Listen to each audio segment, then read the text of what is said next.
tadi kita bicara pola tanam tebu green cane. Jadi green cane itu maksudnya ya tebang tebu hijau. Tolong saya dikoreksi Mas ya. Ya. Mas Slamet ya. Tebang tebu hijau. Karena tebang tebu hijau konsekuensinya adalah zero burning. Tidak boleh bakar. Karena tidak boleh bakar, konsekuensinya lagi sampahnya sangat banyak berserakan. Nanti bisa kita saksikan nanti di video yang lainnya ketika memang habis panen seperti apa sih kalau di tebu yang pola green cane. Nah, salah satu solusi yang bisa kita tawarkan ini nanti datanya bisa kita dapatkan nanti sampai di akhir kira-kira seperti apa sih pengaruhnya. Jadi maksudnya adalah kita coba mendekomposisi dari sampah tebu tadi menjadi bentuk tersedia bisa diserap oleh tanaman dalam bentuk multinutrisi lah. Nanti bisa kita analisa apa aja yang ada di dalamnya. Tapi yang paling penting adalah pada saat habis tebang itu kan masih sangat tinggi, CN rasionya mungkin bisa di atas 40%. Apalagi ya kita lihat tebu ini juga sangat ini apa namanya kandungan lignin ya sangat keras, masih kayu. Nah ini aplikasi setelah 5-6 bulan ya. Ya. 5 bulan ya. Nah, 5 bulan lah. Coba Mas. Dan kita gunakan residus komplit produk dari DPH. Ini bisa kita saksikan. Kita gunakan dosis 2 pile per hektar. Ini memang yang keras-keras ini. Nah, bisa kita masuk lagi. Dan bisa masuk lagi ya residus. Nah, ini bisa kita saksikan kondisinya. Sebenarnya ini kalau misalnya kelembapannya terjaga lebih ini lagi Mas, lebih mantep. Nah, ini ya aplikasinya. Nah ini nanti bisa sebagai sumber makanan. Oke, jadi nanti datanya pas data akhir adalah tetap di data produksi Mas Slamet. Jadi apapun tujuan dari kita semua yang kita lakukan ini adalah untuk meningkatkan productivity. Productivity ukurannya jelas, TSH sama TCH. Ton cane-nya ketemu, ton sugarnya ketemu, rendemennya ketemu maksudnya. Ya idealnya ya rendemennya tinggi, hasilnya tinggi. Atau paling enggak rendemennya tinggi, hasilnya meskipun tidak tinggi, kan kita bisa menekan kos biaya untuk tenaga panen. Bukan begitu? Ya betul.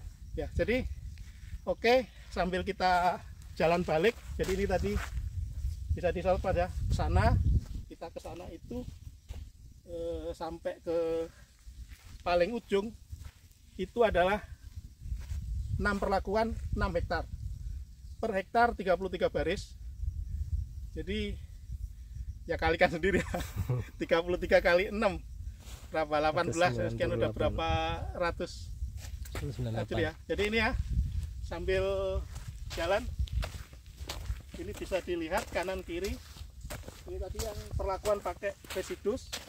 Terus ini yang menggunakan bionutrien.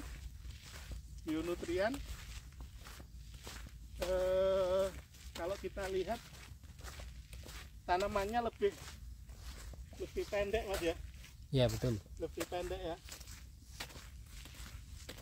Beda sama yang nanti kita lihat. Nah ini mulai tingginya kalau dibandingkan yang lain. Ini perlakuan yang keempat. Perlakuan keempat ini kita gunakan 3 liter Sanutri Soil. Nah ini relatif ya, dari 1, 2, 3 tadi kita lihat juga yang menggunakan residus juga pertumbuhannya agak lumayan dibanding yang bionutrien sama Sanutri Soil. Terus cuma Sanutri Soil rada kuning sih ya. Iya Pak. Ya kan? Agak kuning dikit. Wah, bang ini kudu mang. Nah ini kita bisa lihat ya kawan-kawan bertani ya. Ini umurnya relatif kurang lebih sama lah. Mungkin selisihnya bisa 1-2 minggu lah. Nanti kita cek di data Pak Ramadan. Ya ini perlakuan yang keempat. Yang keempat sudah dari kita mau perlakuan yang ketiga ya.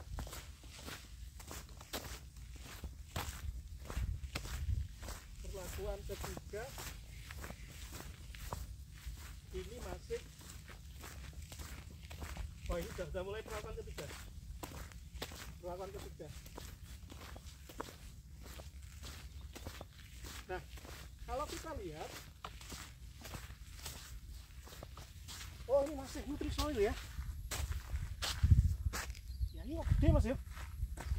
Iya Pak. Ya, ini bisa kita saksikan, tapi nanti data ya, karena ini kita tidak tahu yang kesananya berapa. Tapi ini yang di paling ujung pakai Nutri Soil 3 liter cukup keren. Oke, kita menuju yang enggak, itu tadi yang ketiga Mas. Biasa gini ya? Keempat Pak, ini ke sana, dari sini ke sana. Oh sana ya, berarti ini sekarang batasnya. Ketiga. Ya. Nah ini yang saya sampaikan tadi, kalau kita lebih jeli, yang menggunakan tambahan 100 kilo Eskakut 19, 10, 13, 2,5, ini kita bisa saksikan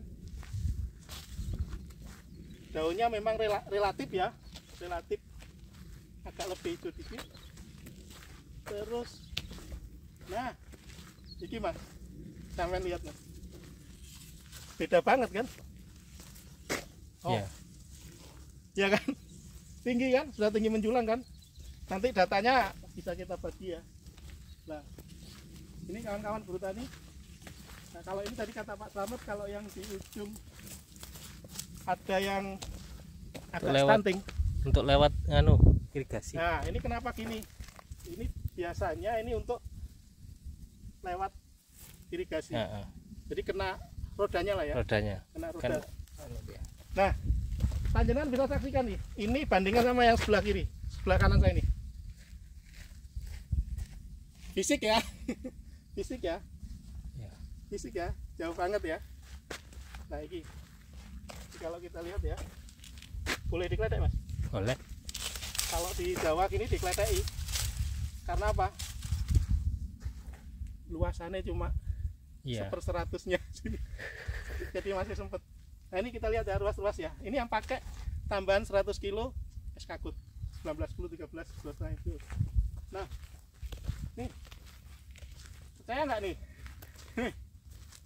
Eskakut nih. Ya kan? Beda banget kan? Nah, nih.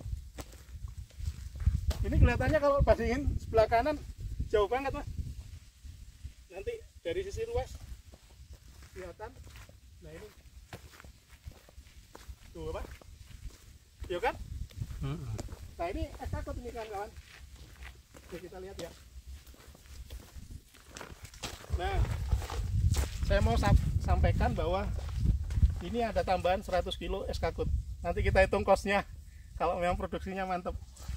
Tapi bisa panjenengan saksikan dari sisi ruas dan sebagainya. Berbeda banget kan? Nah, coba habis ini kita ke sini. Yang umurnya kurang lebih iki orang anak ruasnya loh Mas. Pendek-pendek Pak. Pendek-pendek. Nah itu pendek-pendek. Jadi kalau kita lihat yang nampak banget memang di sisi sini. Di sisi sini. Kita lanjut ya. Ini kita sudah bergeser ke penggunaan Eskakut. Ini kedua. Nah, ini yang saya sampaikan penggunaan tambahan 20 kilo asam humat biji Anderson biji Yumin Mas Slamet bisa saksikan. Beda kan? Beda banget kan? Nah ini tadi sampaikan sama ini ya, Sama. tempat irigasi ya. Loh mas, ini sih nggak humidity mas. Tingginya bisa saksikan. Beti loh. Oh, ini makanya kalau sampean pakai body singkong keren nih. Nah ini. Tapi kalau dari hijau lebih hijau ini mas katanya dibanding yang penggunaan ini ya. Oke, saya mau sampaikan lagi. Loh ini mas, gede-gede mas.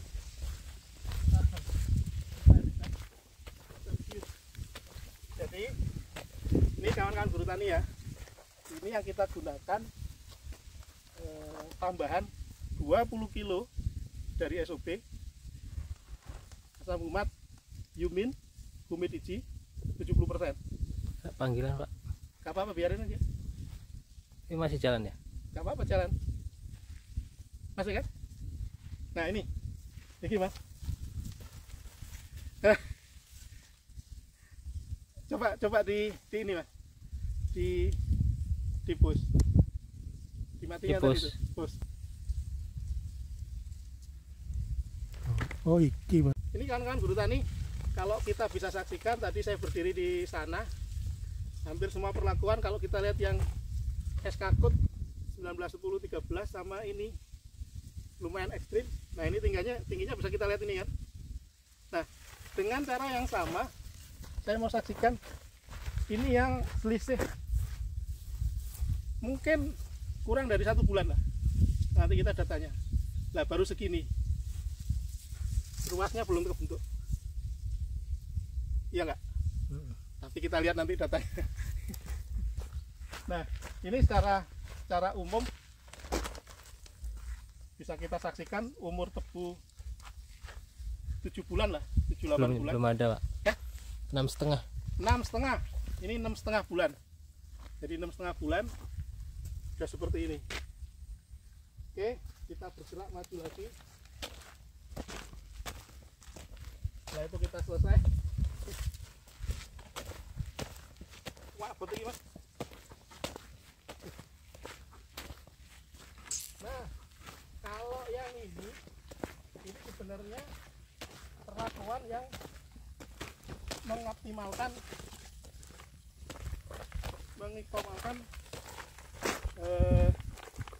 penyerapan fosfat saja. Jadi ini kita konversi yang rock fosfat tadi 2 kintal juga ya? Ya. 2 kintal juga. 1,5 kayak Pak. 1,5 kita samakan, kita juga pakai 1,5. Kita samakan dosis. Nah ini bisa kita saksikan pertumbuhannya juga masih cukup keren. Sedangkan yang di sana-sana tadi itu sebenarnya rock fosfatnya tetap, itunya tetap, termasuk ini tadi tidak ada perubahan sama sekali. Hanya yang ini aja kita substitusi rock fosfatnya. Oke, sebagai penutup, jadi ada beberapa hal ya perlu saya sampaikan.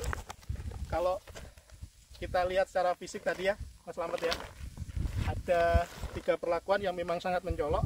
Yang pertama, kita substitusi rock fosfatnya, belibet rock fosfatnya, RP-nya 150 kilo, kita ganti yang ini dengan fosfat alam guano 15%. Ingat, meskipun 15% dia punya pelarut fosfat. Jadi fosfatnya secara teknis insya Allah diserap lebih banyak lah. Kalau misalnya kita bicara RP, saya nggak berani memastikan tapi kalau secara teknis hampir pasti RP-nya tidak diserap sekarang. Ya. Itu nyerap PP yang dulu. Oke. Nah, yang berikutnya ini tadi juga fenomenal. Kita bisa saksikan tadi bahwa dengan 20 kilo humidity, asam humidity Anderson, paten dari Anderson Amerika. Ini adalah asam humat Yumin 70% yang kita campurkan dengan SOP tadi. Kita tidak merubah apapun, tapi kita sebagai adisional lah, tambahan fungsinya apa? Meningkatkan kesuburan tanah dengan cepat, KTK, dan tadi itu meningkatkan memperbaiki sifat fisika tanah yang tidak didapatkan mati. Enggak, telepon Pak. Oh ya, jadi seperti itu. Jadi ini penggunaan ini mungkin nanti bisa kita lihat kalau secara fisik yang kita lihat keren. Tadi tingginya sudah di atas, kita jauh mungkin di atas. Saya aja 165, Mas. Kalau iya. itu berarti kurang lebih tadi 2 meter.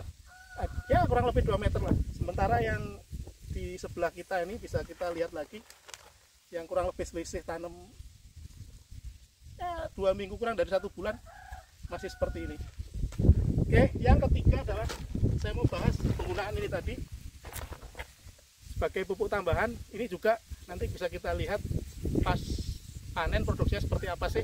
Terus kita hitung juga cost-nya berapa, masuk akal enggak. Yang penting kan gitu, manajemen, productivity.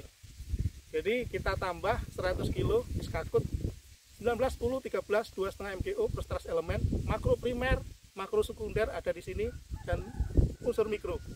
Yang terpenting adalah secara teknis ini nutrisinya ada terus sampai 9 bulan ke sana ke depan. Makanya itu yang memungkinkan tanaman tebu untuk dapat makanan terus menerus. Di tempat yang lain saya pakai dosis tunggal hanya 150 kilo, hanya memang ininya masih imbang dengan SOP di perusahaan, masih anak perusahaan ini tidak boleh disebut. Nah itu hanya kecelakaannya tidak dapat air. Tapi pertumbuhannya masih bagus pas di awal itu. Nah ini nanti bisa kita lihat data yang mungkin 8 bulan ya, data akhirnya tetap kita mau cerita apapun, ini teknologi canggih, ini pupuk canggih, nutrisi canggih, tetap yang akan kita lihat adalah hasil akhir Ya. TCH sama TPH. Oke kawan-kawan guru tani, terima kasih telah mengikuti perjalanan kurang lebih 1 jam lebih. Terima kasih Mas Slamet. Nanti saya berharap kita bisa uji coba di tanaman singkong jenengan. Kita akan share, berbagi dengan kawan-kawan yang lain. Jadi yang paling penting untuk tercapainya budidaya yang baik, produktivitas yang baik, ada 3 hal tadi, sifat fisika tanah, kimia tanah, dan biologi tanah. Dan yang terpenting adalah sehatkan tanahnya, cukupi nutrisi tanah. Jadi nutrisi tanah juga penting, tidak hanya tanaman, cukupi juga nutrisi tanamannya. Dan yang paling penting lagi, cukupi kebutuhan airnya. Nanti kita bisa diskusi lebih panjang dan lebar mengenai kebutuhan air, irigasi, dan sebagainya dalam session water table management. Yang itu nanti saya dengan rekan saya dari Sentek Australia akan bicara sebenarnya kalau berdasarkan alat kebutuhan kita berapa sih air itu untuk tanaman. Terima kasih. Saya akhiri. Wassalamualaikum warahmatullahi wabarakatuh. Guru Tani, terima kasih.